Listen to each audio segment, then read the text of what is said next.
The views expressed and the opinions given by the individual host and their guests do not necessarily reflect those of Para-X, its affiliates, or its sponsors.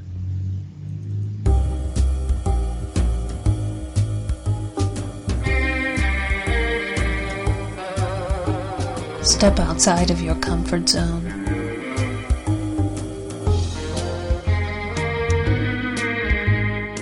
See the world with a whole new perspective. Join us and experience the unexplained on the Paranormal View. And welcome everybody right here to the Paranormal View on the Parax Radio Network. I want to thank everyone for being with us tonight. Those here in the chat room and those listening from around the world, we appreciate each and every one of you. Tonight we got a great show lined up. Got a whole bunch of people in here tonight. And hopefully I'll get everybody else on. Tonight I have with us Barbara Duncan. Greetings from California, where we've already got fires. Oh, no. And we got Tabby Cat Gash. How you doing, everybody? Greetings from Maryland. And we got Jeffrey Gould. Hello. And so far, two of our guests already. We have with us Thomas Wertman. I'm here, matter of fact, from Cleveland, Ohio, home of where Baker Mayfield plays football at, who just had a UFO sighting. Really? Yeah. Wow. What? All right. Yeah, you didn't hear about that? No, haven't heard about that one yet. Okay. Later. And we have with us Kathleen Marden. And hello, I'm here from beautiful and sunny Florida. Nice. Okay.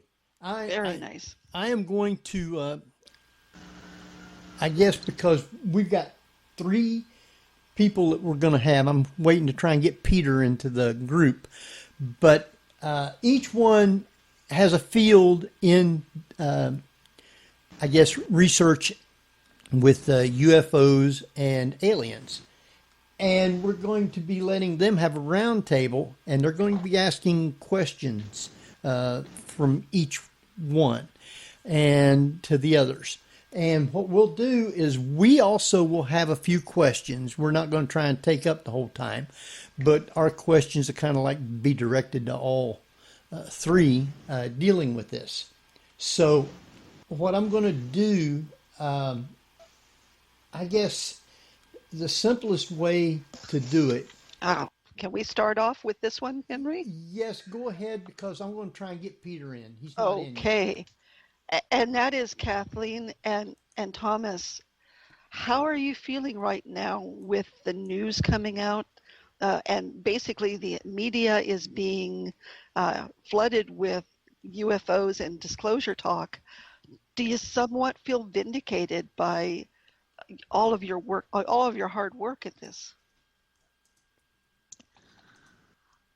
I am cautiously feeling somewhat vindicated that they have actually, and some many people who were highly educated and connected to the federal government have come out and stated that these are unidentified, essentially, that you can't explain the way they move, their trajectory, using our current physical laws, that if a human were in that craft that was bouncing back and forth like a ping pong ball, or descending from 80,000 feet to 20,000 feet in a couple of seconds and then down to 50 feet above the churn of the ocean, we wouldn't survive that. So that those who have that craft have technology that is far beyond our own. And I believe it was Chris Mellon who stated that it is beyond our second generation technology. So, I think that's significant. And Barack Obama came out yesterday and the day before, I guess it was, and he said, what is true? and I'm actually being serious here, is that there's footage and records of objects in the sky that we don't know exactly what they are. We can't explain how they moved, their trajectory. They did not have an easily explainable pattern. And so, I think that people still take seriously trying to investigate and figure out what it is. So to come from a former president of the United States, I think is highly significant. I'm cautious, knowing the history of government involvement in the investigation of UFOs and their reactions to public hysteria, that they're going to clamp the lid shut just when everybody is in the UFO field, at least, is excited about the idea that there will be some disclosure. We don't know how much, but we know there's limited disclosure occurring at the present time. But I'm not going to hold my breath. I don't know what they're going to do. I've heard there is some pushback, and some members of Congress are not in favor of this. So we'll just, as far as I'm concerned, I'm going to wait and see. But I do hope that the public will be given a certain amount of knowledge that will help them to slowly accept the idea that there is life on other planets and that we are being visited. Okay, Peter, are you with us now? That's my opinion. Hello, Peter. Yes, hi. Okay, can you hear everybody else in? Yeah. Oh, Can you hear him now? Good evening, Peter. all right. Yeah. Yes, good evening. Okay, we have with us tonight Thomas Wertman and Kathleen Marden. Yep. And you. Well, Which is Peter Robbins. We should introduce him properly on this. Yes. Welcome. thank you. So the question I then posed to Kathleen and now Thomas, which is, how are you feeling right now with all the media coverage, and are you finally feeling vindicated that your lifelong work is being acknowledged? It remains to be seen. Obviously, this is a very potentially exciting moment. I know over the many years I've been involved in this field, every half a dozen or 8 years or so, something comes rattling out of the wings of the stage and threatens to be the event, and it never is. However, this is different. This is most certainly historic. Even if it falls a bit on its face, it's still historic. We have a number of elected officials over the past few years who are speaking out, and for the first time, really, since 1947, knowing that ridicule of their doing so is not non-existent, but it's faded to a point that for the first time in post-war history, it is safe to say, I take this subject seriously, and I would like to know more. That in itself makes this moment important. That also informed by the print media and the broadcast media is now not quite declaring a moratorium on silliness, but overall, the news readers and print reporters are not doing their job with the wink, wink, nudge, nudge. I don't believe it, folks, but I'm getting paid to say this, so, cut me some slack. What it all comes down to, of course, is what is released next month. Is it going to be some interesting smoke and no smoking gun? Is it going to be seemingly impressive, but highly controlled, and perhaps even propaganda on a certain level to gauge how the public and how our elected officials will feel about it, or with a few simple sentences? we have to say now that we are dealing with a truly anomalous phenomena. Nothing in our arsenal, or to the best of our knowledge, any foreign military or intelligence community's technology accounts for a percentage of these things.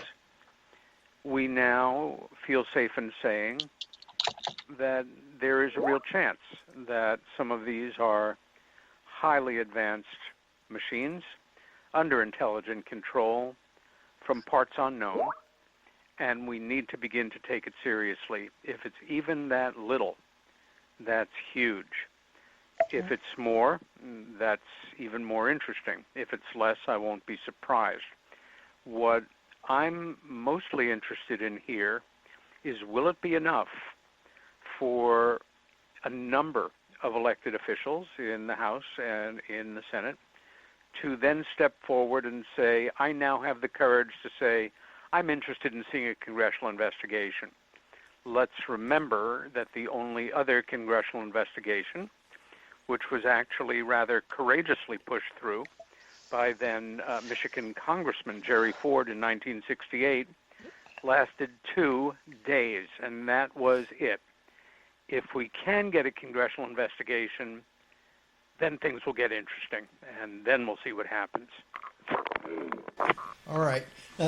Peter, just to let you know, we do have Thomas and we do have Kathleen, and you guys will be asking questions of each other also, directing to your field of expertise or what you usually do. With that, I guess, Barbara, was that the only questions you had right away? Well, we have to, Thomas, how are you feeling about this as MUFON director? Well, I'm like Kathleen. I'm cautiously optimistic because a lot of people are seeing are basically videos. Videos that's coming from sources within, let's say, the Navy. For example, the last ones that Jeremy Corbell was promoting out there. The video, it's very interesting, but when I look at it, I'm questioning it like, wait a minute, I'm seeing a video taken with what appears to be a cell phone of a screen on a naval ship. I'm thinking, don't they have a much better source of this video information to begin with? So we've got good, clear video. But more importantly, I'd like to see what other electronic data they have supporting what's going on. I mean, these ships that are out there have some of the most advanced radar systems available. That's why they're believing, like the pilots were, that they were experiencing, being able to track these objects, with their fighters, because our technology is now getting much better with our radar. So what I'd look for is, okay, if we have videos, let's get radar and other electronic data supporting these videos, which gives it more, more strength in the evidence. And if that happens, if they come out and say, wait a minute, here's the videos, this is the radar supporting it. We're seeing radar objects on radar moving X number of 1,000 feet. It's not just people talking about it, but we're seeing the actual electronic data. To me, that would be a big push in really getting much more evidence out there. And if people are looking for that potentially in this report coming out next month, that's going to go to Congress, I'm not sure they're going to be seeing that. And also, if people are expecting like the everyday UFO reports, like what comes in the MUFON, to be part of that analysis, I don't think they're going to be finding that either. They're going to be focusing pretty much on information coming in from the military branches first. And I think they're going to have enough problems just setting up a whole system of cataloging data analysis by the 6 months they've been given, much less really produce a solid report. So I think it's going to take a lot longer to get a solid report out there. But in this information we've got, they may see that some of these events that's being reported can be explained as potentially drones or other objects, but I'm not saying all of them are. You may just be hiding, that tree in the forest out there, making it more difficult to identify. Yeah, but I don't. So I'm just going to take that wait and see attitude. You're thinking that it's smoke, cloak and dagger, smokes and mirrors time as far Not all, as the disclosure? not all of it, no. I think there's some solid stuff out there, but what it could be doing is when I see certain sites really promoting drones, really promoting this, it could be masking some of the other things going on. Like, for example, they talked about the transmedium object, which was seen off the California coast. Well, there is hints about balloons, but then all of a sudden, and by the way, we did have a number of Google Loon balloons traveling over in that area after that time, not during the time of when these events occurred. But I thought it was interesting, in the month of May, just so that you know, they're flying balloons down through that region again. And they're testing out potentially, I think it's dropping drones from balloons at altitudes of 60,000 feet, potentially up to 90,000 feet, just so that you know. Wow. Testing. Okay. And I'm thinking, could this be a way of masking some things, just running them down through there after all this, So they can sit there and disinformation like, well, this is what it was. Yeah. All right, Kathleen, do you have Yes. a question for either Thomas or Peter? I do not at the moment. Sorry about that. Well, that's I have fine. a question for Kathleen. Okay. Hi, Kathleen. How are you, and how's Charlie doing? Well, I'm fine, and Charlie is improving. He still has a long way to go to recovery, but he's getting a little better every day. Okay. So thanks for asking. And thank you for answering my question. You said your cat's name is Marigan? Kathleen? My what? Who's got the cat? It's not me. Oh. Tabby. Oh, I have a cat named Morgana. Oh, Morgana. Okay, well, there. Morgana. All right. There you go. Which is not, not an alien. Okay, Peter, do you have a question for either just Kathleen ask or Thomas? Oh, you just have Yeah, one for Kathleen. We are, again, in the most interesting period of time. Right now, more than just about any time that I can remember over the years that I've been involved in the field, people are spinning their wheels like crazy. Really thinking out loud and pontificating and projecting. One of the things I've observed accelerating over recent years is an old conundrum of, are they good or are they bad? And often the people involved in these discussions/arguments will cite statistics over the last 10 years or so, pointing, as far as I can see, to the factual increasing statistical database of individuals coming forward and reporting positive, if not transcendently positive, experiences with these other intelligences. And it's caused a new spate of criticisms, even attacks, on the work of people like Bud Hopkins, and even to a degree the work of John Mack, where he repeatedly in his work, and he said it to me more than a couple of times, and it's documented very well in Ralph Blumenthal's fine new biography of John the Believer, that he took very seriously that people, in fact, were traumatized by these experiences in many instances.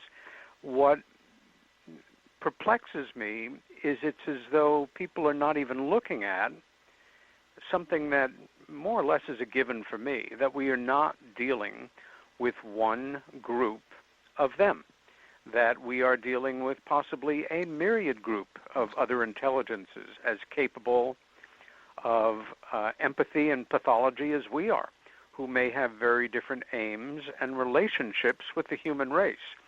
And yet there are certain people leading the charge of they're all good, and what we're about to see is a false flag operation to justify military activity in space when we should be stepping up and doing everything we can to make peaceful contact and join the Federation and this way of thinking.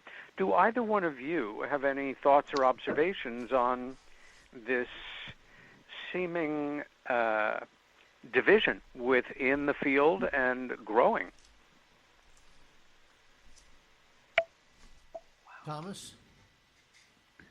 Or Kathleen, either put one me out. I was answer going to that. let Catherine go first if she wants, but that's Okay. fine. You can go ahead, and I'll go after you. That gives you a chance to compose your answer, right? Good thing. Peter, I've been going to a lot of meetings out here before the pandemic, doing a lot of library talks and, talking to a lot of people. And you have those who are let's see, they're looking for that answer. Like, is it a certain race? I mean, I've had a guy that swore that he was being taken by Palladians all the time. Yeah. That all of them were nice, he says, but not all of them. He says the Greys are the most dangerous. Yep.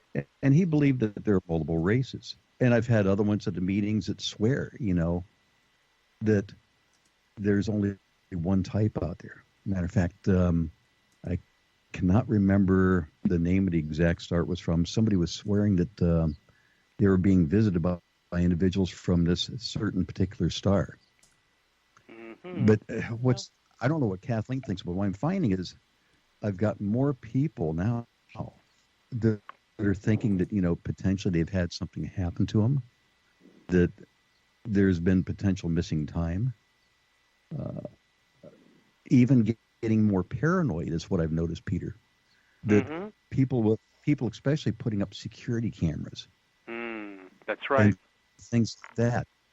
I'm getting way more security camera videos now than what we've had in the past. And as a matter of fact, a question I'd like to ask Kathleen later on is, I had somebody who I went down to do an on-site visit for an investigation.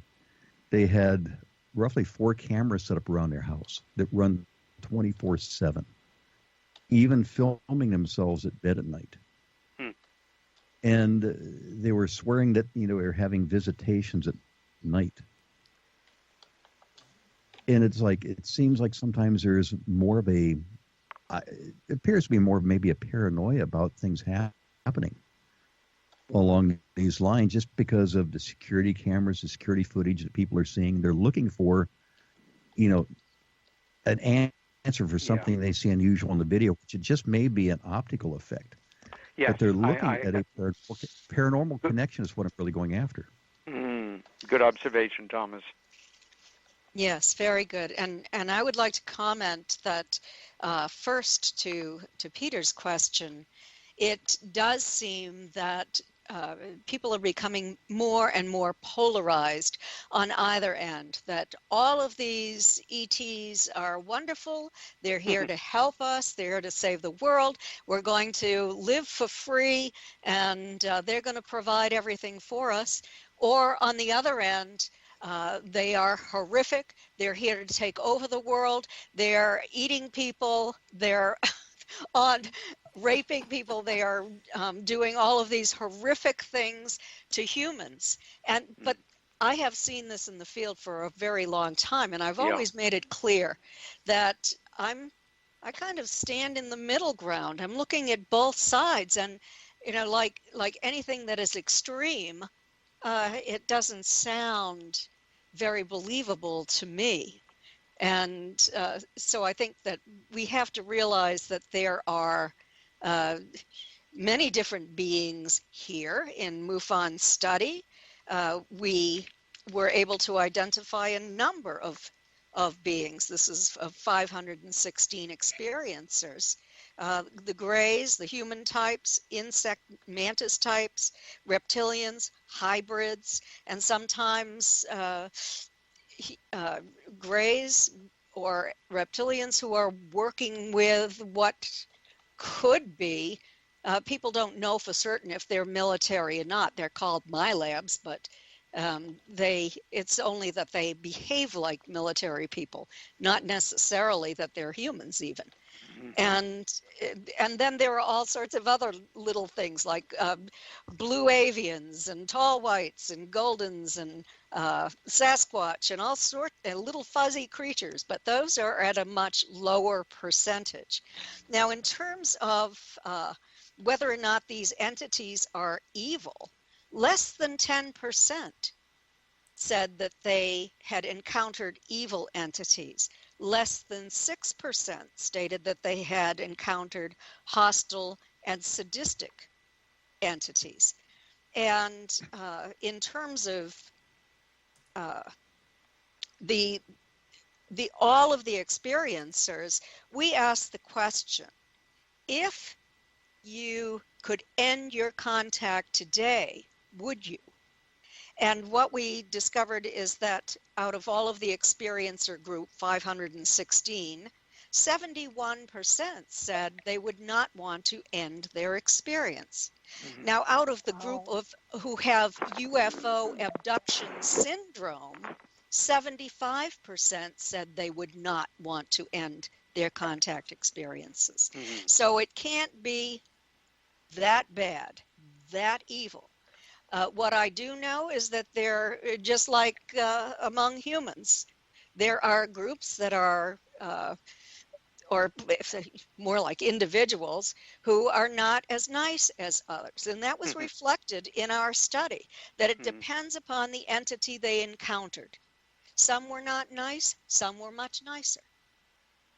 I have a clarifying question about that. If some are evil and sadistic, why would they release their abductees? Well, that's a good question. And I suspect that these entities that are evil and sadistic are actually negative interdimensionals, and that they did not traverse the vast distance of space to come here to torture humans. You know, I think that it's something else entirely. That's my personal opinion, but it's based upon experience as well. Now, I know Thomas has been abducted, and he deals with cases all the time as far as with the sightings through MUFON. Peter, you had not been abducted, but your sister was. Is that correct?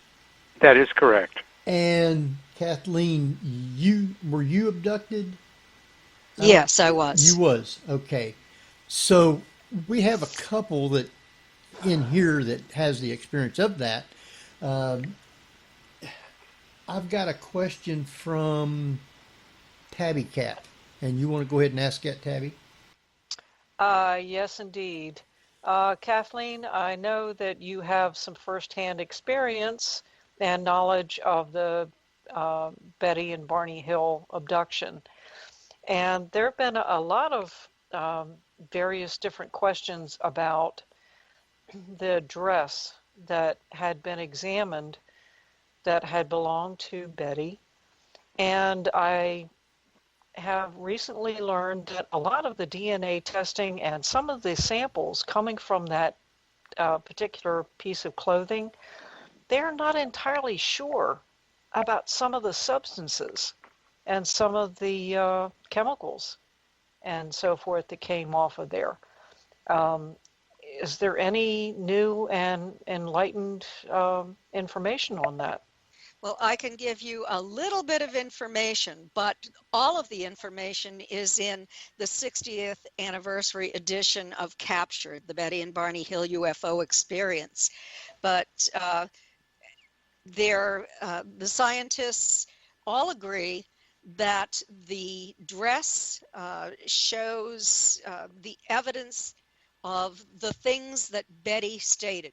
The evidence that when she was being taken onto the craft, she was terrified, she fought for her life, she did not believe them when they said she would not be harmed, and she fought back. And this caused the tearing from the waist to the hemline on the lining of her dress. Her hem was torn down on the same side. She remembered the examiner struggling with a zipper. He did not know how to unzip a zipper. And when she arrived home, there was a 2-inch tear in the stitching along the top of the zipper and a 1-inch tear in the thick zipper fabric. And also, she said that they had wrapped their long hands around her upper arms, shoulders, and also when they removed her dress, it dropped to the floor. The scientists have noticed that these are the most heavily saturated areas of her dress with this pink substance. I spoke with a PhD plant scientist who said to me, well, I do know what happened to Betty's dress. And I thought, oh, you're speculating about it? And he said, no, I know. So he said that that Betty's dress, and I think this is speculation, but he said that Betty's dress was sterilized when she was taken onto the craft, and that it killed the viruses and the bacteria. And then yeast or a fungus deposited on Betty's dress from the floor of the craft and from their hands. And that when Betty arrived home, she put the dress in her closet, and this yeast and or fungus grew on the dress and flourished and then died off when the colony died off. So that's what he believes. Phyllis Budinger says that it's perplexing, that she can't explain what it is. She thinks that it's a fungus. The University of Cincinnati, though, early on said that they did not believe that this was a fungus or a plant growth. There were no spores that they could find. So, I mean, all of that is up in the air. But I will tell you this. I met Ben Hansen at the University of New Hampshire last February or March to do a television program for the Travel Channel. And we took out Betty's dress and laid it out, and then turned it inside out and laid it out. And we were talking about the needle in the navel. And did this really happen to Betty? And what we discovered was a stain. And there were actually 3 stains in the area of Betty's navel. Now, Ben said that it looked like blood to him, but he couldn't say for sure. It needed to be tested. So I took the sample and I sent it to a MUFON scientist and asked her to test it. And she did. And it was a DNA test that she did. And she also had a sample of Betty's blood that Phyllis Budinger had collected way back in 2012. I mean, 2000 the year 2000, I guess it was. So anyway, what Lynn Mann, the scientist, MUFON scientist, discovered on the DNA test is that the DNA was too old to identify whether or not it was blood. But, and that was true of both samples, but it was Betty's DNA on that dress that might suggest that her memory of this needle in the navel procedure really did happen. So I think that's kind of an exciting update, and I have an update to chapter in the book that is just full of new and exciting scientific evidence that I wish I could talk about, but my publisher would not be pleased. Okay, well, I hear that. Definitely look forward to reading it. I know I am. Somebody brought up a wonderful thought in chat, and I have to share it. And they're wondering if First Nation tribes had the same type of variety of experiences when the Europeans arrived. And can you correlate that with the variety of experiences of different aliens that might be here, maybe trying to colonize the planet?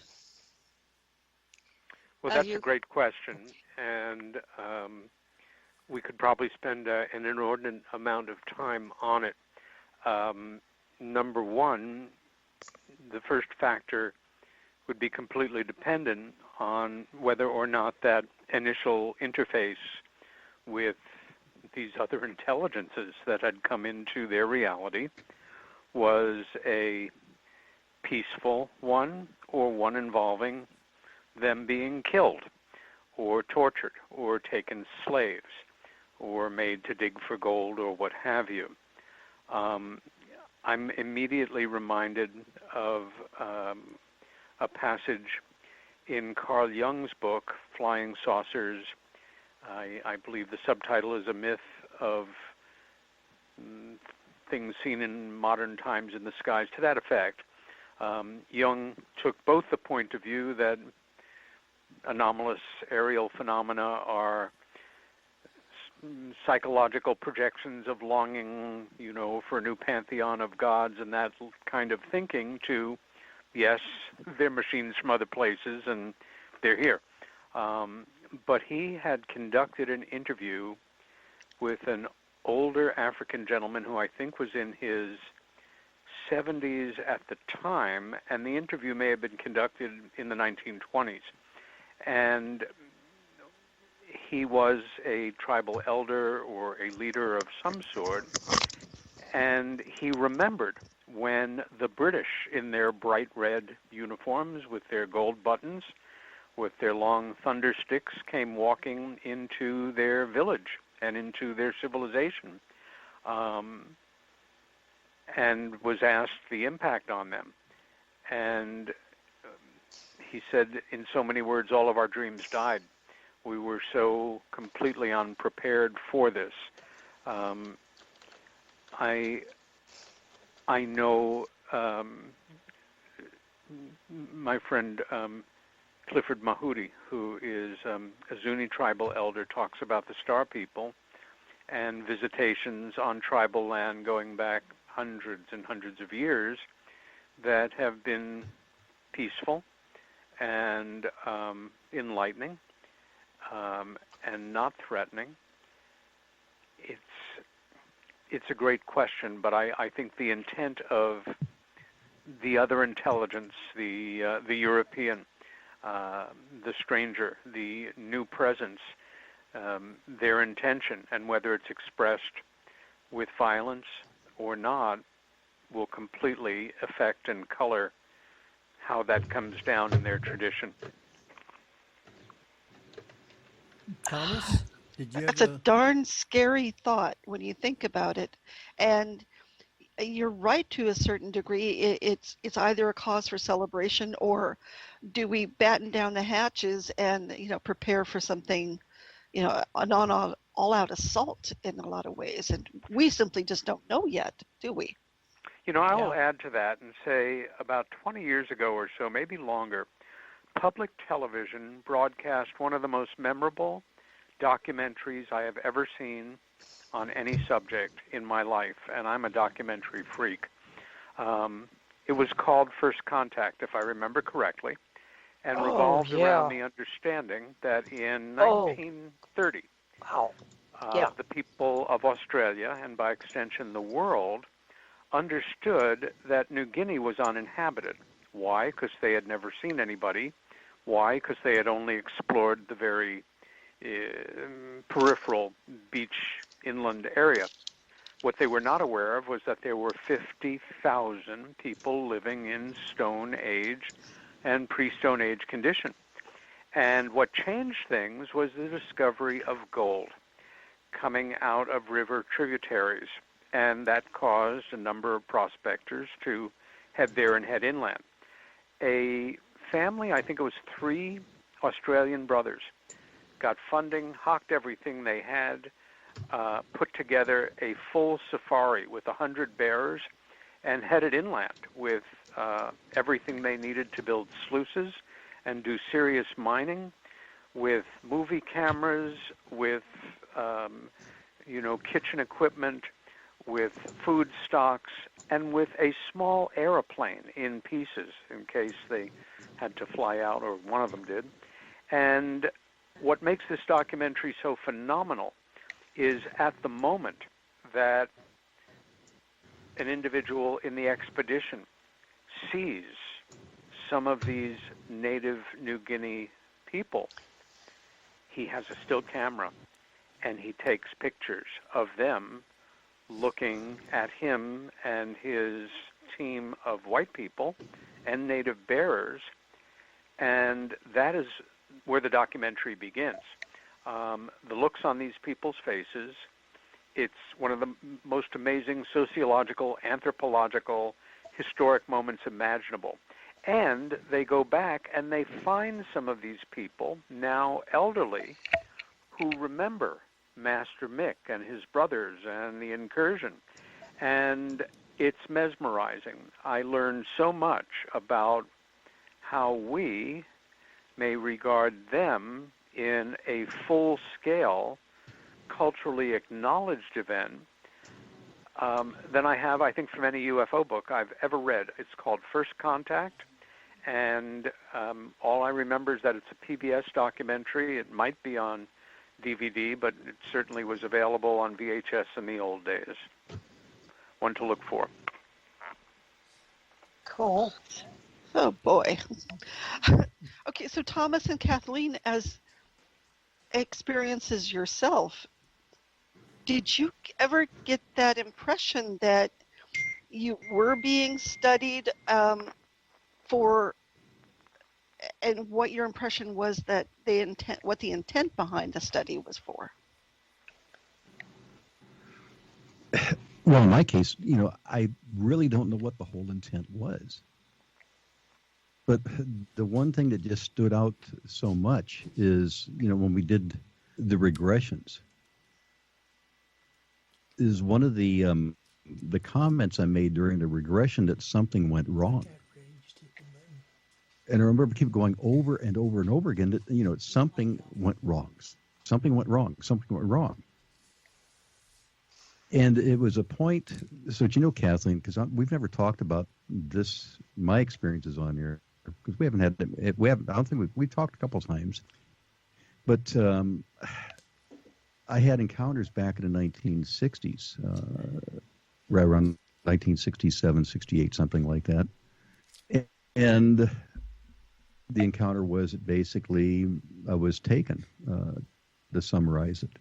And it was during basically an examination, not a medical examination, but what they're really doing is looking more at, from what I remember, more of, my mind, trying to examine, what is going on in my mind of a 13-year-old. And that's why I started saying something wrong. But what happened at that time was there was for lack of a better word, a link that was created all of a sudden between this entity, which appeared like a gray, and myself, that I could see into its mind like a hive. And it seemed like everything opened up. Not just this being, but any being it was connected to. And since that time, when I've done cases, I like getting involved with at times of some of the cases of missing time, abduction, because in certain ones, something all of a sudden there's a connection. In one of the cases, the witness did not report basically abduction of any sort. We're talking about a sighting of an object that was trailing the witness's car. The witness's family members also saw it. And as she's describing this vent, all of a sudden in my mind, Kathleen, I see this image of somebody sitting in a room. It's as clear as day. Somebody sitting in a room at night looking at windows. And in front of the windows, I can see a shadow-like being that's not a normal height, but it's shorter than the room height for some reason, a normal room height. And the witness gets done talking about this other UFO case, and she goes, let me tell you about something else. And the first words out of his mouth is, she says, I've had encounters with entities, and one night I was sitting in my living room, And I said, well, describe your living room. She says, well, I was sitting in the living room sofa looking ahead, and I could see there's all these windows in front of me. And what I'd seen earlier on was a whole series of windows with night sky shining through, and the entity was silhouetted in the windows. And she goes, well, this entity was standing in the room, and it was in front of the windows. It was silhouetted. And I'm thinking, how did I know that before she ever said a word? There was nothing I read on it. There was nothing ever talked about it, but I envisioned it before she said it.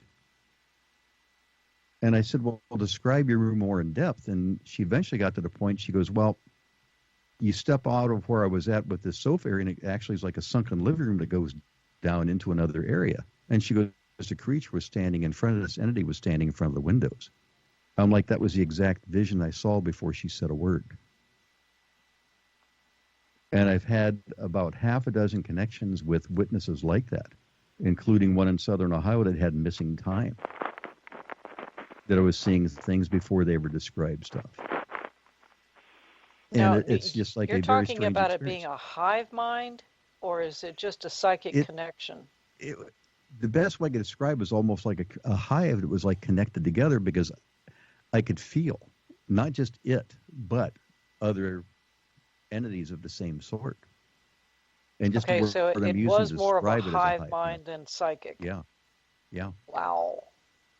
And that's why when I do some of these cases, when I talk to the witness, I'm looking for, some type of connection. Is there a connection between us along these lines? That I envision some things. I've also done some exercises and remote viewing that blew the person away, of drawing what they had, complete images. And I almost think it's maybe some sort of a connection that's left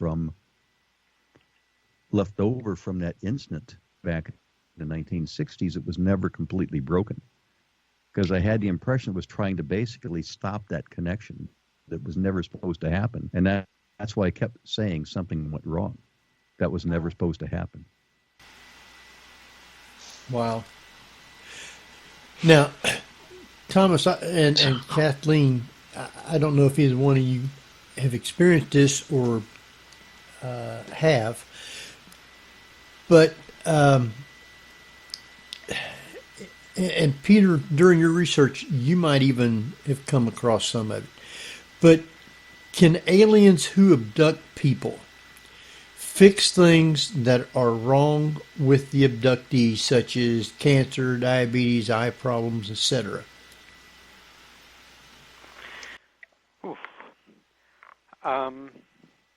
I can't say definitively. I know over the years, especially that I worked as Bud Hopkins' assistant, there would be individuals that he was working with who had a marked change in their health, for better or worse, over the period of time that they were having abduction-related experiences as well. I would never presume to wire them up because it's convenient or it's romantic or it's something to believe in any more than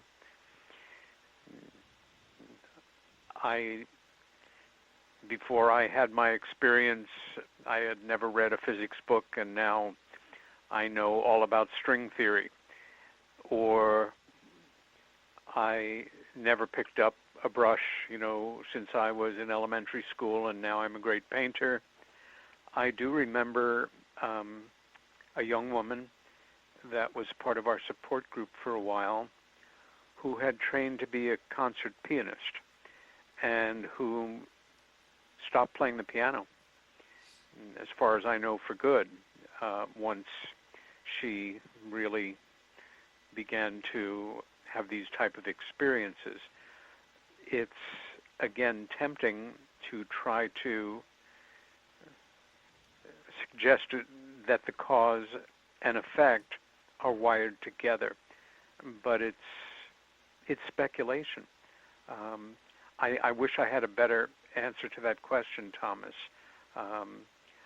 I know that, for example, it's not the same thing again, but Mike Rogers, who was the foreman of Travis Walton's, the crew that he was in when he was abducted, the logging crew, grew up as best friends.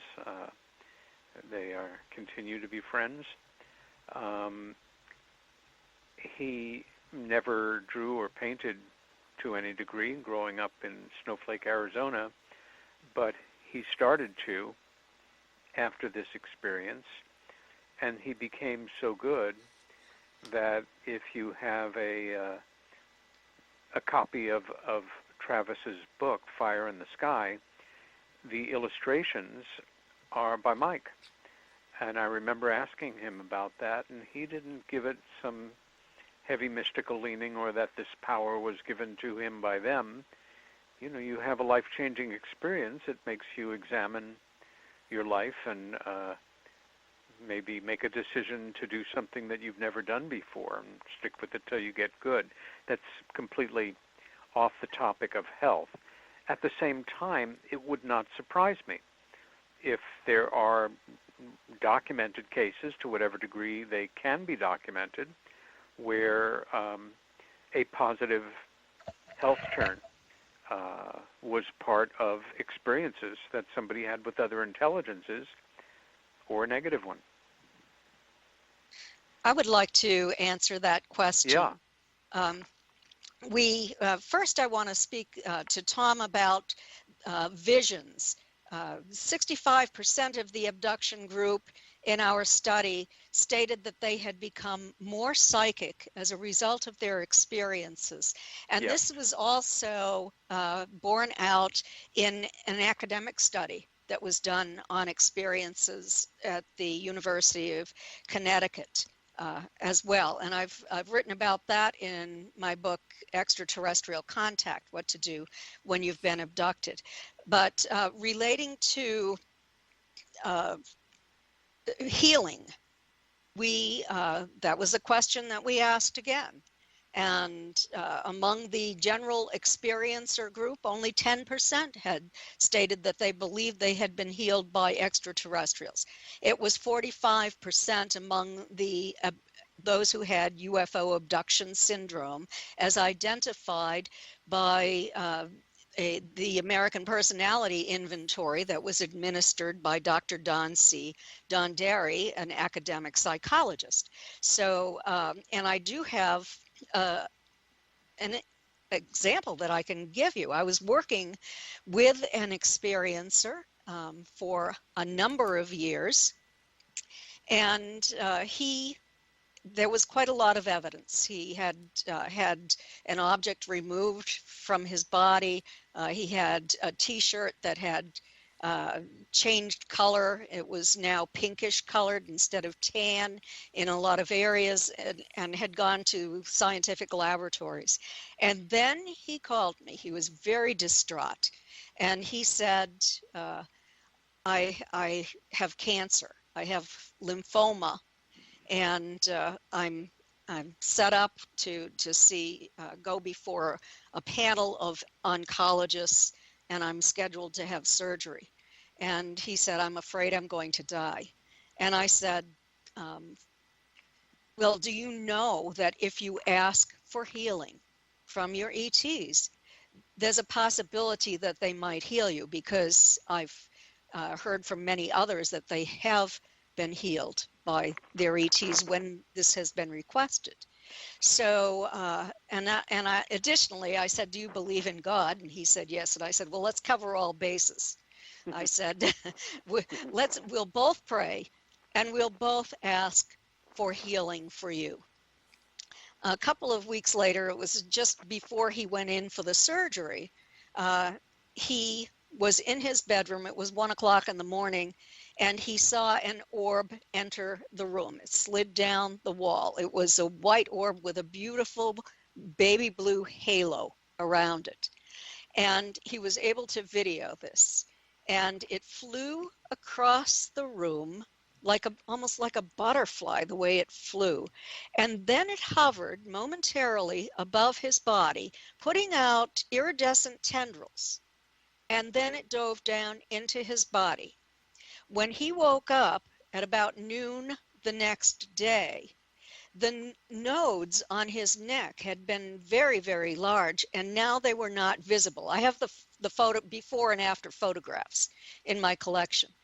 And when he went in for surgery, they removed 4 tiny necrotic nodes. They were dying. They were no longer cancerous. So I think that that's a good example of experiencers who have been healed. Preston Dennett is an experiencer and an investigator and researcher who has written a book on ET healing. And also, he and Dr. Joseph Birks have written a chapter in Free's book, Beyond UFOs, The Science of Consciousness and Contact with Non-Human Intelligence, Volume 1, on several case studies where ET healing did take place. Wow. Yeah, Preston Dennett's good. We've had him on the show, I don't know, 5 or 6 times. He's real knowledgeable, and we like to listen to him talk. So do you have anything on that, Thomas, to add? Well, see, mine, the effects I had, Catherine, a little bit different after. I started having actually a lot of experiences before. It was like over multiple years, probably about 3 to 4 years. And I started developing ulcers, by the way. And they started getting more severe. It actually hospitalized me multiple times. And I talked to the doctor years later. They eventually removed them surgically, but he says, you know, I can never figure out why you develop ulcers that bad. He says, you were 2 weeks away from dying when we did surgery when you were 15. And it was 13 when I had this experience. Wow. So but they could never figure out why. Go ahead. Do you think that this is related to your abduction experiences? I don't know, because there was so much going on at the times, like I've told Henry about. It was over about a 3-4 year time period. I felt something was coming for me. Almost, it seemed like on a nightly basis. I was getting to the point that I was actually, I wrote part of off as being like the kid who's afraid of the monster under the bed, basically. You know, you kind of look back at it that way. But I was getting so paranoid that something was coming for me that I started even taking things and wrapping around the windows, putting sheets over the windows on top of the curtains, checking the room multiple times at night. But when we had the encounter, myself and a friend of mine, close, only 60 feet away, an object was a little bit more, I wouldn't say it was tic-tac, it was really more like egg-shaped. It was hovering above us for I don't know how long, walking through a woods. And we were walking through the woods, and he was getting paranoid. I never told him about the object hovering at tree top height about the size of a car that was following us. He's more afraid of a creature in the woods. You were talking about the creatures earlier. He described it as being a swamp willie. And this was in South Carolina, by the way, rural area of South Carolina. He was afraid the swamp willie was going to get us. And I thought he was joking like a campfire story. So I'm just laughing about it. We both got shotguns with us. He's 15, I'm 13, but he runs deeper into the woods. And that's when the UFO was basically tracking us. But what's interesting, when we get out of the woods, he starts talking all the way back completely nonstop about this 4-foot owl that was standing in front of us in the woods that I never saw. He said this large 4-foot white owl had big black eyes. It was staring at us. Yes, that's pretty common. This is where it really gets weird. Now, this is 1960s. I knew nothing about all these other stories. Didn't really research the subject. I may have read a book or two, but nothing deep. But we also had, I could laugh about it now, it was actually a Blackboard Galaxy that started pulling in our drive, my drive, which is very rural on a dirt road, every night. And one night that car almost ran us down without its lights on as we were walking down this dirt road. And 2 years later, I found out he was killed by a car. Wow. I want to address first the ulcers that you had. It reminds me of my uncle Barney Hill. His experience was in 1961, but in 1963 he was hospitalized with bleeding ulcers and high blood pressure. And this was what led to his referral to Dr. Benjamin Simon, because the ulcers would not recede with traditional medical treatment. And Dr. Simon used deep trance hypnosis to resolve psychogenically induced or trauma-induced physiological symptoms. And they were resolved after Barney's hypnosis sessions with Dr. Simon. But with regard to health problems related to contact, 53% stated that they had had some kind of health problem that they believed was related to contact. Migraine headaches at a much higher percentage than in the normal population, nosebleeds, chronic fatigue and immune dysfunction syndrome, less than 1% in the general population, at about 40% in the experiencer population. Fibromyalgia, which is closely linked, that's where you have very tender spots in the muscles. But there definitely are health problems that are related to contact. We did not hear from anyone who said that they had developed ulcers as a result of this, but maybe they didn't know.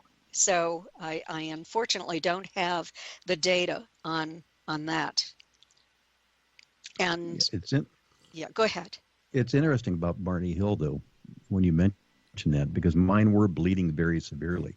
Mm-hmm. And it was going on for multiple years, and that's why, they even had me in hospital multiple weeks at a time just to try to isolate me and see if they could use, like you say, traditional methods, which nothing was effective whatsoever.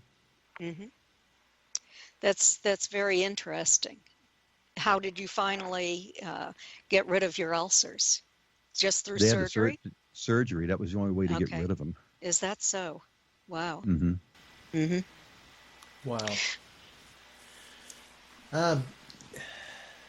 I hate to say we have to take a break, be about 5-6 minutes long. Neither one of you guys will hear anything. Your mics and phone will be live, so just don't say anything. You won't hear anything till you hear me come back on talking again. And it's not real long, but it gives you time to go get a drink or do whatever you need to do. With that, we're going to go ahead and step out for a few minutes. And who takes us out? Jeff? Who? Jeff? Well, normally it's Jeff. Oh, he's not here, though. Oh. Wait. Sorry, there you are. I was muted. Sorry. Okay. You're listening to the Paranormal View on para-x.com with your hosts Henry Foister, Ceiling Cat Barbara Duncan, and myself, Jeffrey Gould, with tonight's guests Kathleen Marden, Peter Robbins, and Thomas Wertman. So stay tuned for more of the Paranormal View after the break. Whether you're listening at home, at work, or anywhere, thanks for making Para-X part of your day. Your source for everything paranormal, Para-X. And welcome back, everybody, right here to the Paranormal View on the Para-X Radio Network. I want to thank everyone for being with us tonight. Those listening in the chat room and those listening from around the world, we appreciate each and every one. Tonight we have with us Barbara Duncan. Hello, everyone. And speaking of around the world, where do we have listeners at tonight? United States, Canada, and across the pond in France, Italy, the Netherlands, and Puerto Rico. Wow. Well, welcome. I hope everybody's enjoying the show. And we have with us Tabby Cat Gash. Hey, hey. And we have Jeffrey Gould. Hello. And we have three great guests with us tonight. Now, I want to welcome Kathleen Marden. Hello. And Peter Robbins. Good evening again. And Thomas Wertman. And Thomas? I'm here. Oh, okay. And Peter, I want to apologize for the problem we had with Skype. I mean, that's why I ended up having to call, but everything's working out good, so we're good. I appreciate each one of you for taking the time to be with us tonight, and a great questions and answering going on. Yeah, I personally want to thank each and every one of them for the nightmares I'll have this evening. Always glad to help in that respect. Now, At least I'm not alone that way. Looking under the bed. Look under the bed. I never do that. No. I want to throw another question out, and it's for each one of you if you have thoughts on it. I know a lot of people that lately that's been abducted and a lot of times they don't even know it, and they come to find out that they do. But they have implants. And my question is, are they a tracking device to see where the abductee goes, or is it to see how they react to the abduction, or is it to see if other alien races abduct them? And or is it all three, maybe? I'll jump in first. Again, to say that we definitively know is intellectually arrogant. I don't know of anyone who knows for sure, whose word I would take verbatim. There's only a limited number of things that they can be about, and you've just really hit on them, for tracking, for control, or for monitoring the physiology of the individual. The very first time I heard about an implant, it was an all-too-terrestrial reference in a agriculture journal 25, maybe 30 years ago, about a device that was being offered to cattlemen about the size of a quarter.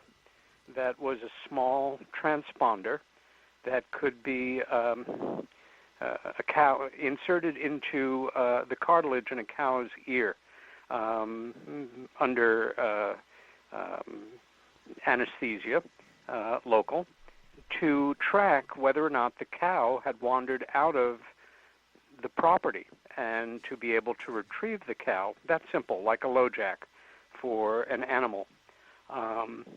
The late, great Dr. Roger Lear, a terrific guy and a very courageous surgeon, became very interested in this subject years ago and performed a number of removals of these devices. More often than not, they were about the size and configuration of a BB or a grain of rice. The thing that intrigued me most personally, physiologically, is if you get a splinter or some conventional intrusion into your body, white blood cells will rush to the area and fight a possible infection that can take place in such a simple situation.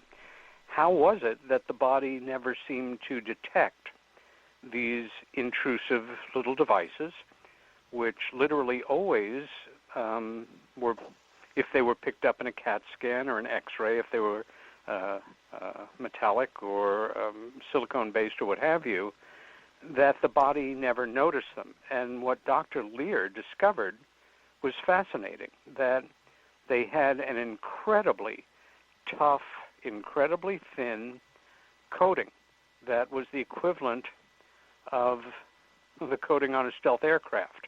The body simply did not recognize that this intruder was there, which I found technologically fascinating. But perhaps Kathleen or Thomas can draw a closer bead on what they feel is the purpose of these things. Again, it's a fairly limited number of choices that we have, and perhaps it's all rolled into one tiny little device. Well, I'll jump in here. I agree with Peter that the reasons for the implants appear to be tracking, but I do know of many cases where people, I shouldn't say many, I know of a few where people have had implants removed, but they have still been taken to craft. And so, I don't know if it's because they had more than one who, or what that reason was that the ETs were able to locate them, but they were found. I have been told that they do track the health of the human body. They are interested in keeping healthy specimens or people that they work with, and so that might have something to do with it. Also, communication. Where I have an implant, and when I touch it and move it around, I will get a very high-pitched sound in my head. Also, when I'm speaking on the phone with another experiencer, if they really are, I feel a tremendous tingling sensation through my crown chakra, and I'm hearing this high-pitched tone in my head. And I don't get that any other time unless I've touched it and manipulated it, or am talking with an experiencer. So that's pretty unusual. I don't have an explanation for it, but that's my observation of the one I have. So it's like the tone is saying, "Hey, don't pick at it." Yeah.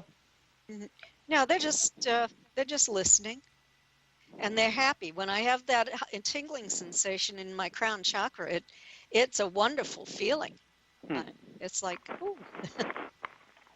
I don't know. So you're getting more of a positive feeling, Kathleen, than most people. Yes. That they're really wanting to be more attuned to you rather than wanting to do harm. Yes, absolutely. And I was terrified when I was younger, but I used self-hypnosis. I am a certified hypnotherapist and also QHHT, quantum healing hypnosis practitioner.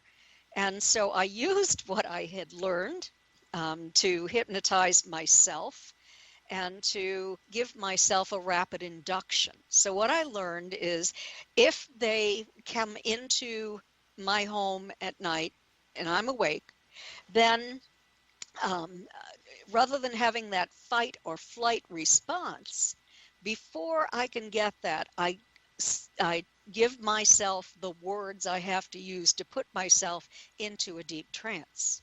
And in doing that, I've been able to communicate with them. And so that's been very, very helpful, especially being in the field that I'm in, because it gives me more knowledge. And I know many, many people who now view their experiences as being positive.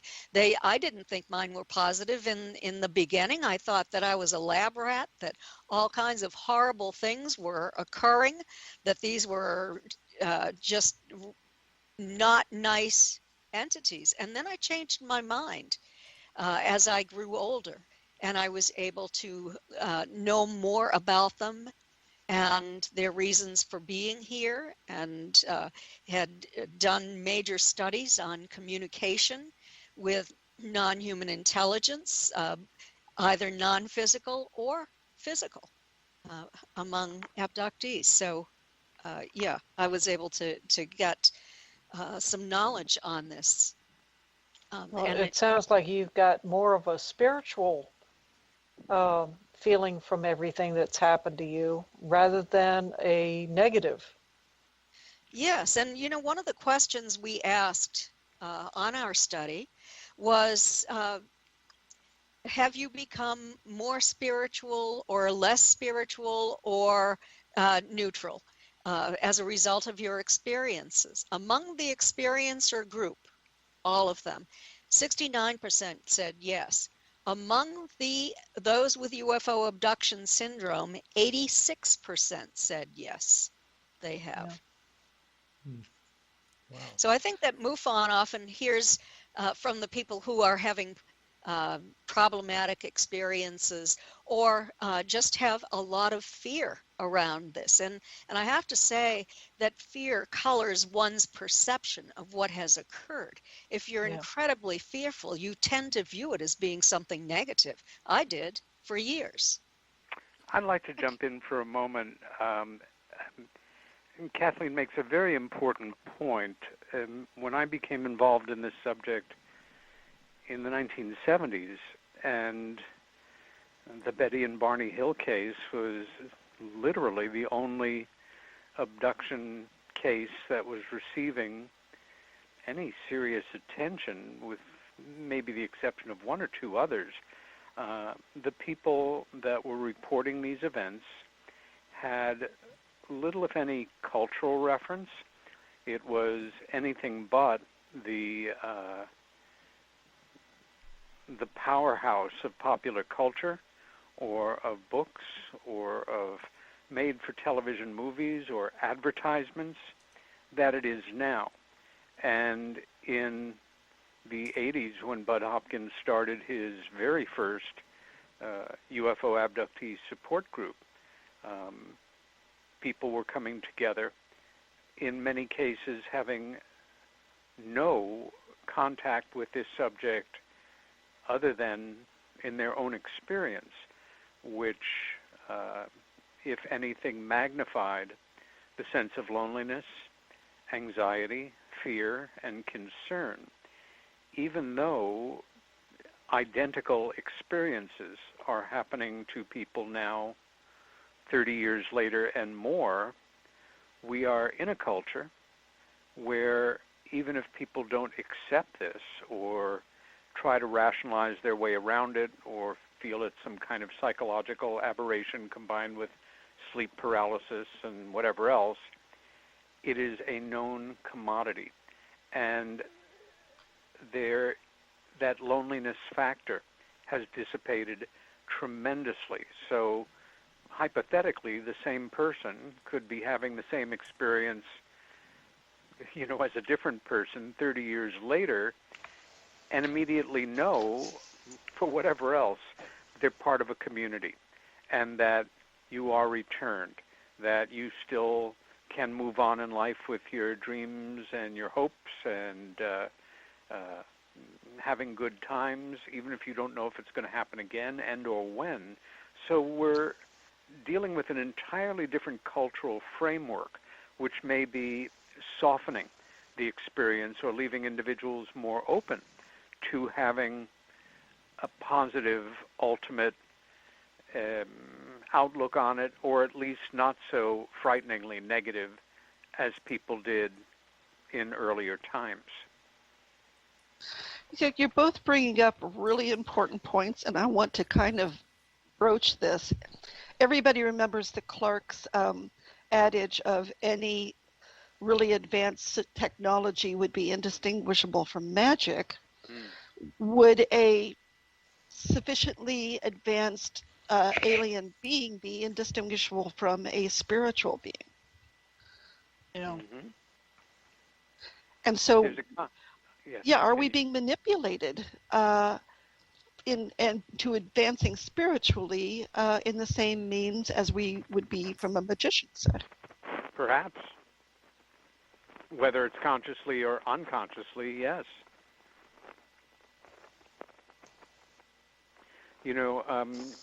Dr. John Mack, who tragically was killed by a inebriated driver in England in 2004, and best known for his exploration of abduction and contact experiences in looking for what was positive, what was transcendent, what humanity could learn and grow from.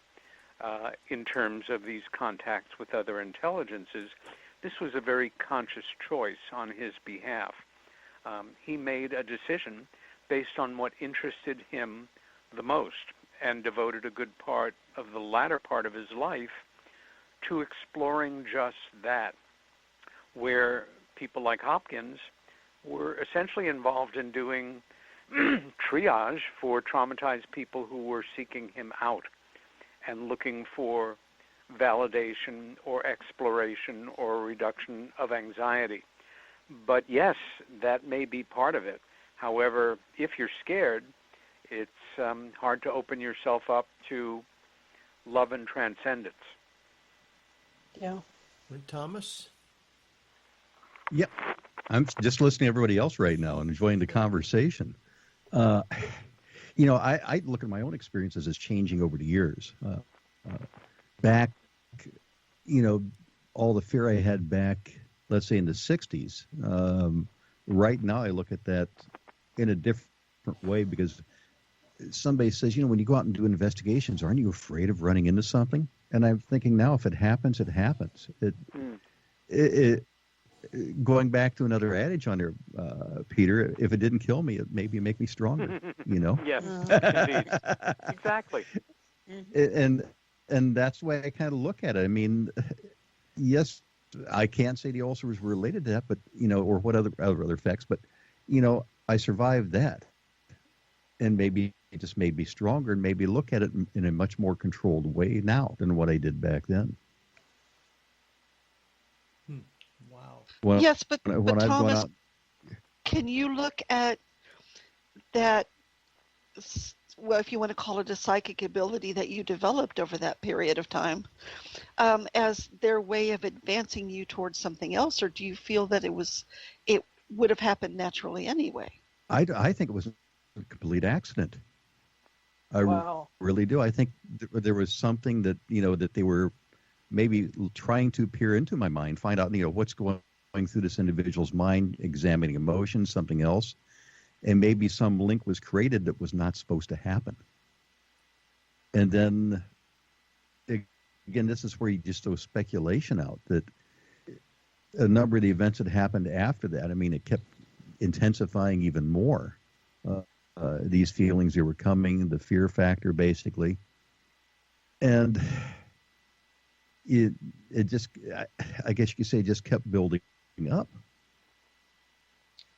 Wow. I have a question for you, Thomas, and, actually for all three of you.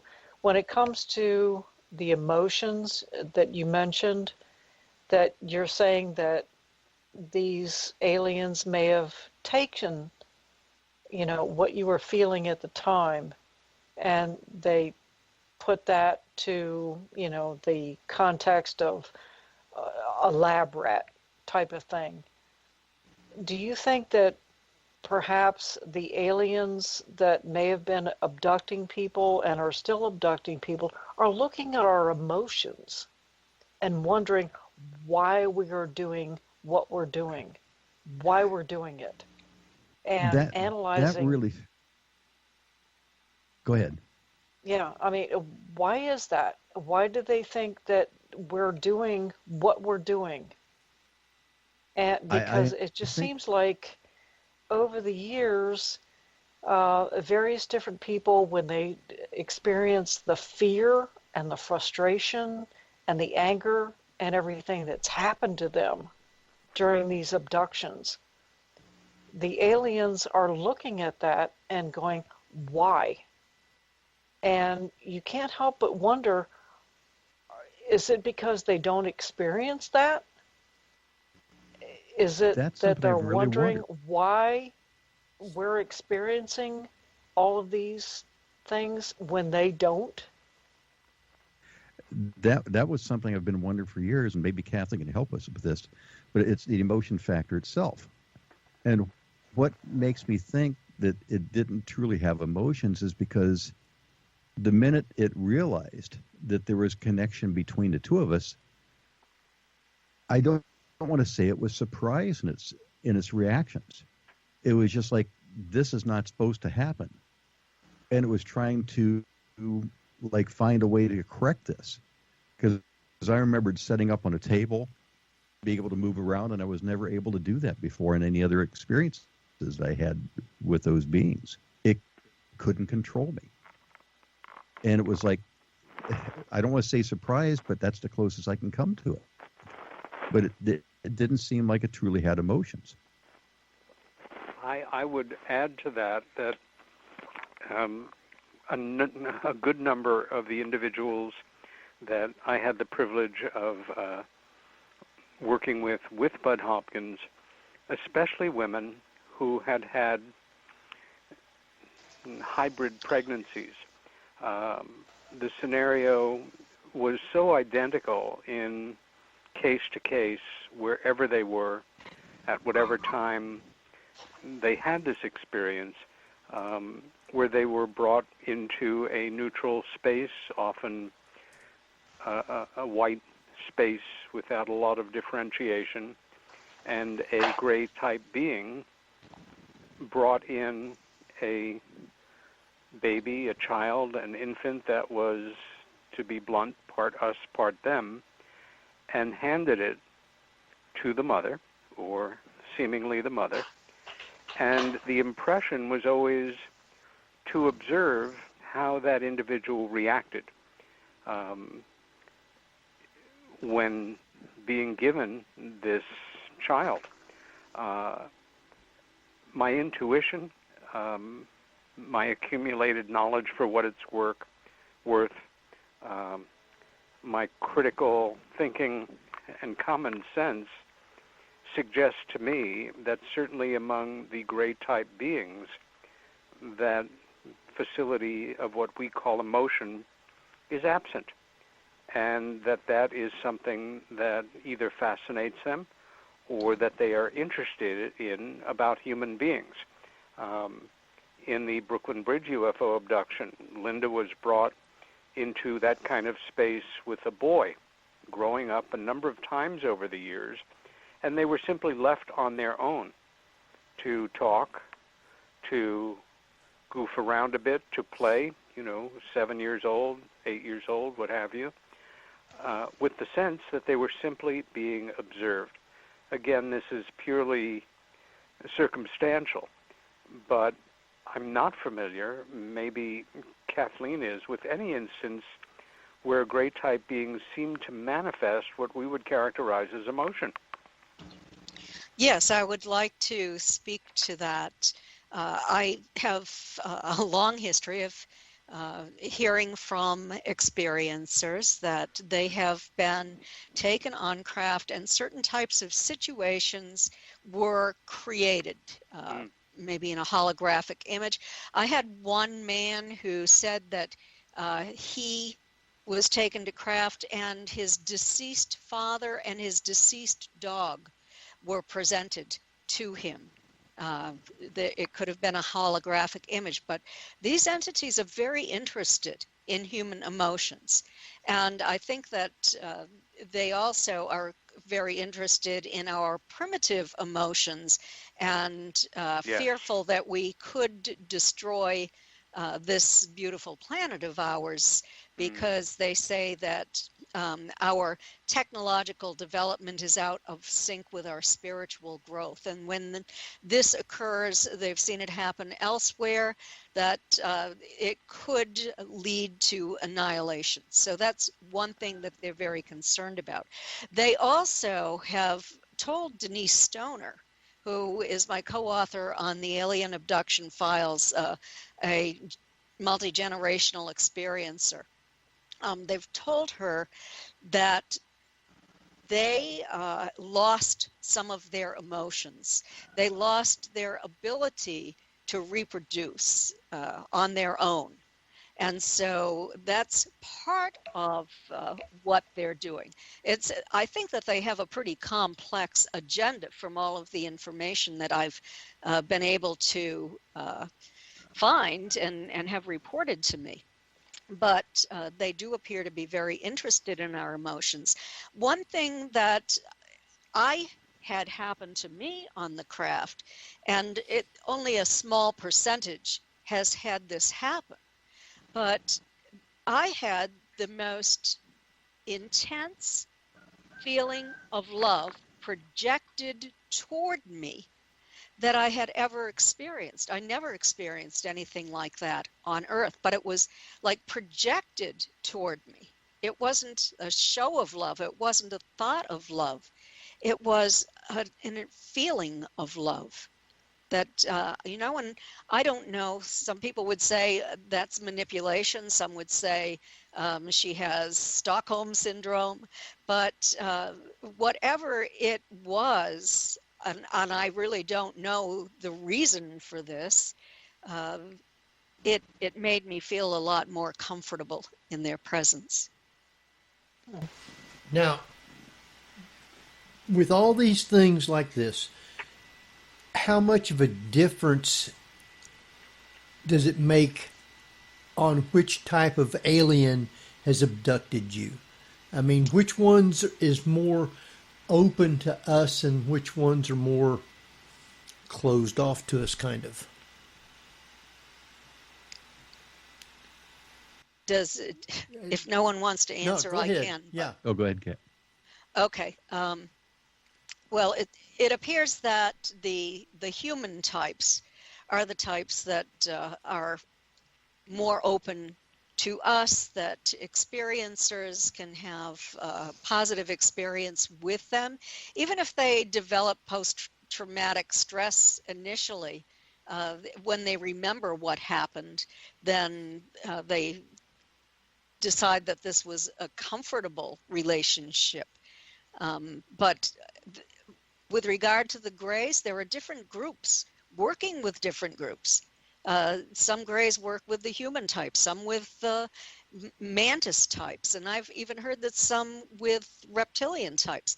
The Greys that my family has encountered have been nice to us, and they have, the taller ones have more of an, like, not a human face, but more of an Asian kind of face than the tiny ones, the ones who are shorter, who are the guards and the assistants. And so then you come to the mantis type. They do not understand humans very well. They're clumsy. They will do things like project the image that they're eating your body in order to give you the message that you are more than just the physical, which really bothers me. I'm not happy with that group, and they need to learn a lot more about humans because they're just callous. I haven't heard a lot of good and loving things about them, but I have heard some from those who believe that they're hybrids from the mantis types. With the reptilians, they say that there are some that are more humanoid, that are lizard-like or snake-like, not the draconian type. Those, a lot of people have told me, are they have a positive relationship with too, but they have more primitive emotions. When it comes to this reptilian, not the reptilian, the draconian type, with the tail, with the alligator mouth, that type, I have never heard anyone say anything positive about that type that seems to take people to caverns underneath the earth and do really bad things to them. So, well, probably that's my take. Probably fearing them comes from our lizard brains. Oh, wait. That's somewhere close. In all of these groups, though, do you think that there is a method at which these repeated abductees can actually start to communicate and learn more about why they're there, as opposed to just being abducted constantly? Yes, I do think that it's possible, and there are when I work at a conference and I hold support groups or training sessions for experiencers, I talk to them, and sometimes I put them into a light state of hypnosis. When I work one-on-one with experiencers, and they want to communicate, I under hypnosis, give them a rapid induction and give them the post-hypnotic suggestion that they will be able to do this, and they need to practice it time and time again. And meditation is a good thing for them to do too. So it is possible. I know it's possible because I was horribly frightened. And I decided that I was no longer going to be a victim. When you're a victim, you are in a very bad place. I was going to be a survivor. And I moved on beyond just becoming a survivor, but through this technique, but to being able to communicate with those who had been taking me. Wow. I was asking Tom. Oh, go sorry. ahead. Kathleen, earlier you'd indicated about how the Greys tend to work with different species. It makes me wonder, are they like independent contractors for different species, or could there be different versions or different species of Greys? Because many indications that they're just standing there nude, while those with Travis Walton, I thought, were wearing orange jumpsuits. Is it possible that we're thinking, well, Greys are Greys, and it's sort of like, well, they all look alike kind of a thing? They don't all look alike, and there are different species of Greys, it seems, or different races of Greys, and some could be biorobotic. They could be just what is used by various species to do the job as assistants and as guards on the craft, because so many people have stated that when they're taken to craft, these smaller entities are just lined up against the wall and they don't move unless they are told to. So, like Denise Stoner said, those are soldiers at first when I hypnotized her for the first time. And then so many others after that have offered that information as well. So that's speculation on my part. I don't have the answers to any of this, but this is what I've been able to acquire in terms of information from experiencers. So Thomas? Yeah. Go ahead, Barbara, if you got a question. Well, I was going to bring up to Thomas, but we were talking off air about this communication that he seems to have made with connections with these aliens, and whether or not, if he attempted that type of communication, what happens if they're not happy with it? What happens if there's a possibility that the communication was only supposed to be one way? What happens? I never even thought about that. I suppose they don't have to answer the question. Well,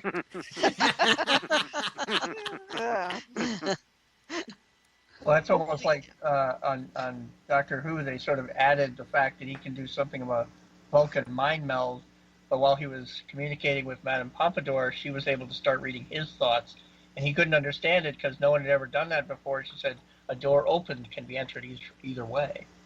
Yep. Thomas? Have I lost Thomas? Well, I've been kicked off a couple of times, so he could have been as well. Or a victim of another abduction experience. Oh, yeah, there you go. I'm reminded in conversations with Bud over the years, who had very strong opinions on certain things, as we all do, and also had a wicked sense of humor. People who talk about alleged treaties made with the aliens based on a piece of myth or lore or folk tale or rumor or myth, and his normal response would be, they don't have to make a treaty with anyone. No. Well, I've always heard that Truman had some sort of a treaty allowing the aliens to pick up and experiment with civilians and not Well, get. that's a perfect example. I've heard, or people say, there is nothing to substantiate it. And anything that has been put forward to me, and I actually I don't vibrate at a very high vibration.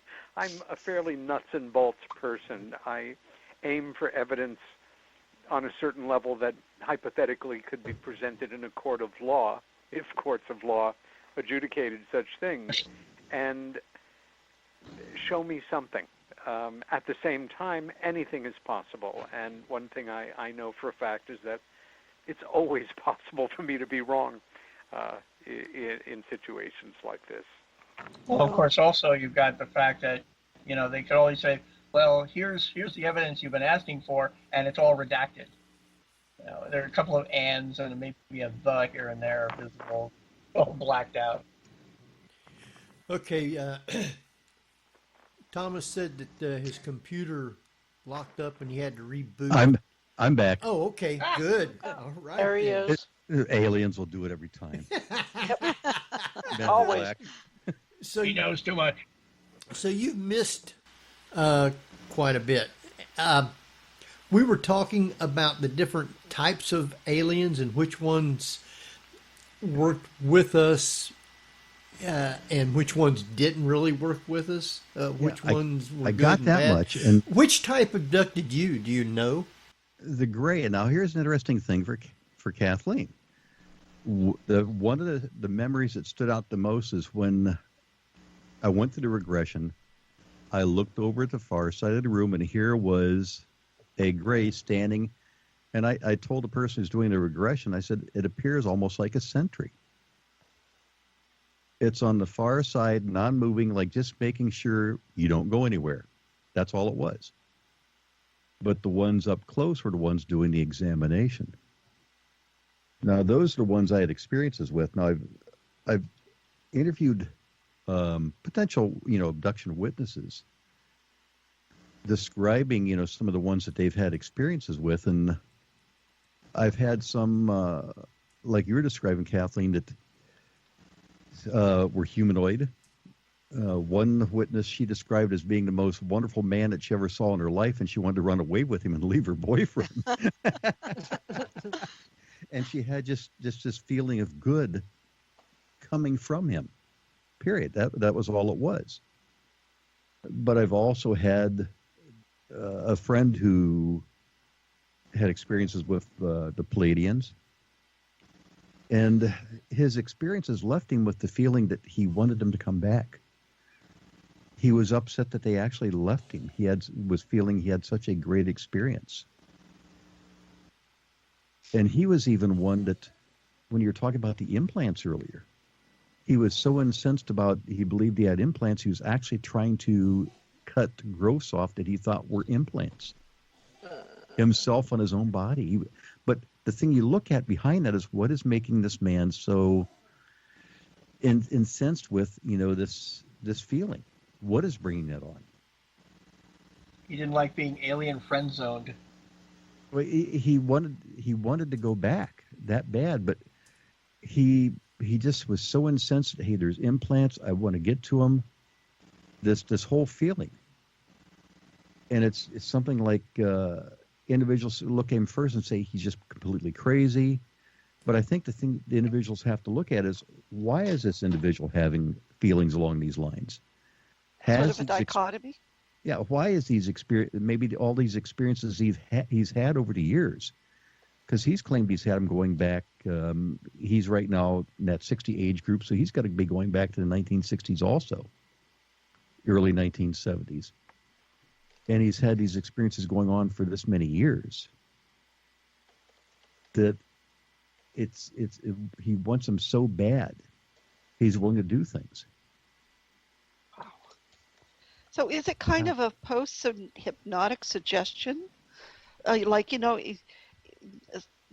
you go to a hypnotist, you're going to wake up nice and refreshed and feeling great, Could it be that simple as they're actually giving these experiencers the impression that everything was fine when in fact, hey, we just stuck 3 implants in your toes, and you're not going to be able to get them out. I have not worked with that many people who have had contact with the human types, but I have worked with a handful, and in hypnosis. And what we discovered was that they have had a long-term relationship, they're told, by these human types, that in one of the cases that I worked on, 3 people, it was 2 paranormal researchers, highly educated women, who had asked me to set them up with a confirmed experiencer because they wanted to take their equipment and to attempt to call in craft and ask questions and get it on EVPs. That was the intention. They, the 3 of them, ended up seeing an object coming in beside the moon and getting larger, and then suddenly all the equipment they had been holding was no longer in their hands. They're swaying back and forth. They're feeling nauseated, and they went back into the experiencer's house, and his wife said, "Where have you been? I've been looking for you."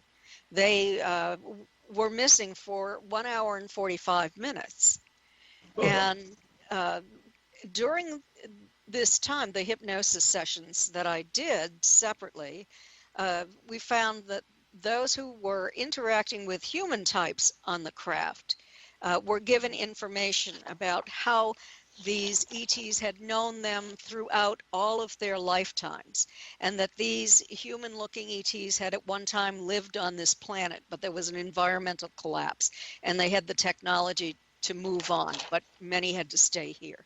That was the story that they told, and so this experiencer didn't want to leave them. It was like there was a loving familial relationship.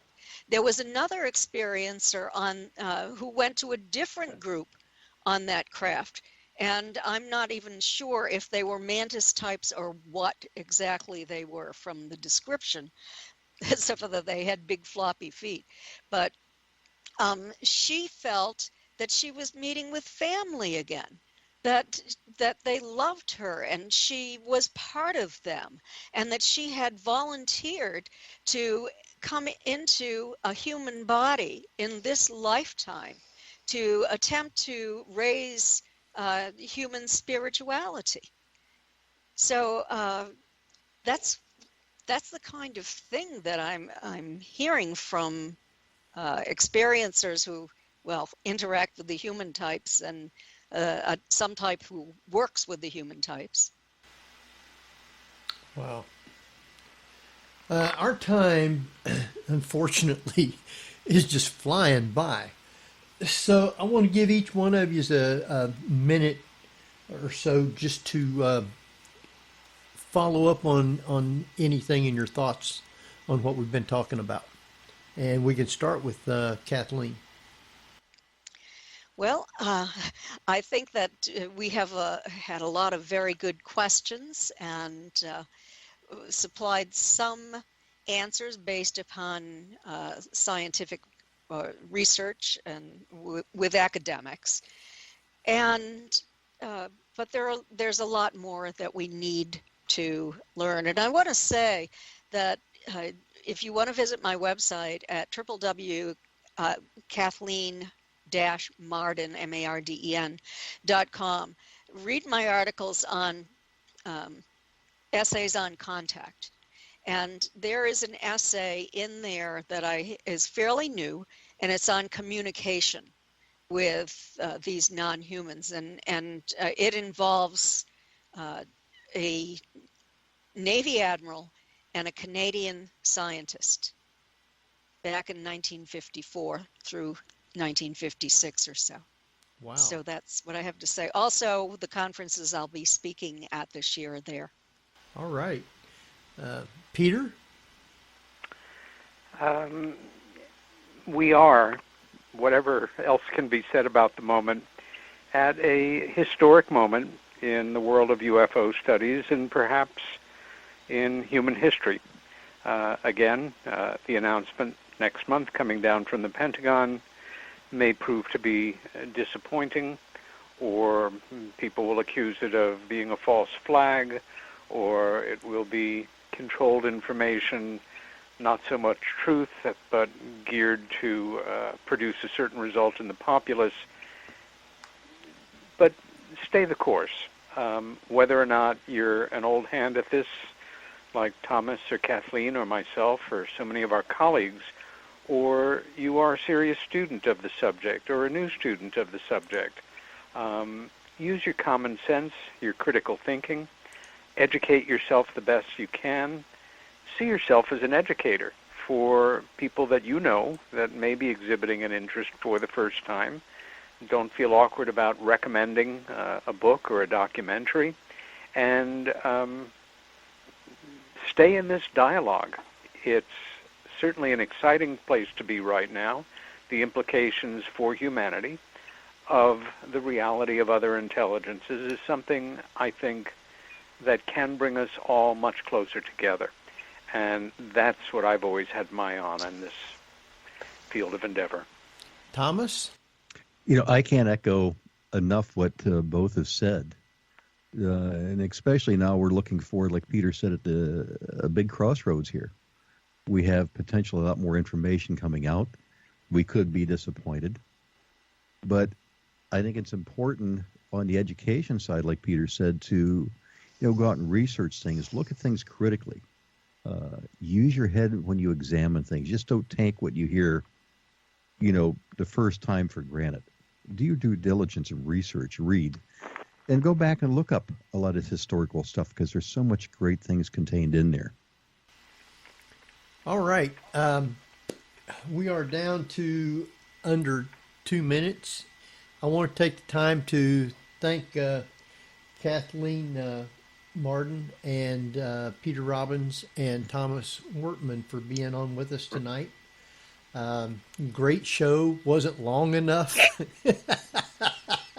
Had a lot Certainly more not. questions, but I want you guys to stay on till after we're off, and we'll talk with you for a minute or two, and thank you again personally. So with that, I hope everybody enjoyed the show tonight, and next week, I don't even know who we got coming on next week. Who we got coming on? We have Rhonda Magaha Russo. She's a psychic medium, and Reiki, as well as human and animal. And that should be a very fascinating show. And her site, Bump in the Night Investigations. All right. Appreciate that. So I hope everybody enjoyed the show tonight. Until next week, Barbara, did you have anything you wanted to say real quick or anything? No, just again, thank you guys for the nightmares. It's going to be a fun. Yeah. Woo. All right. Till next week, then. This is Henry Foister. Jeffrey Gould. Barbara Cat Duncan. Gash.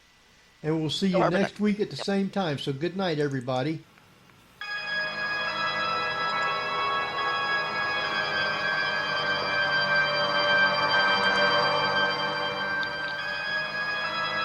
You've been listening to the Paranormal View on the ParaX Radio Network. Join us again next week at the same time for more of the Paranormal View.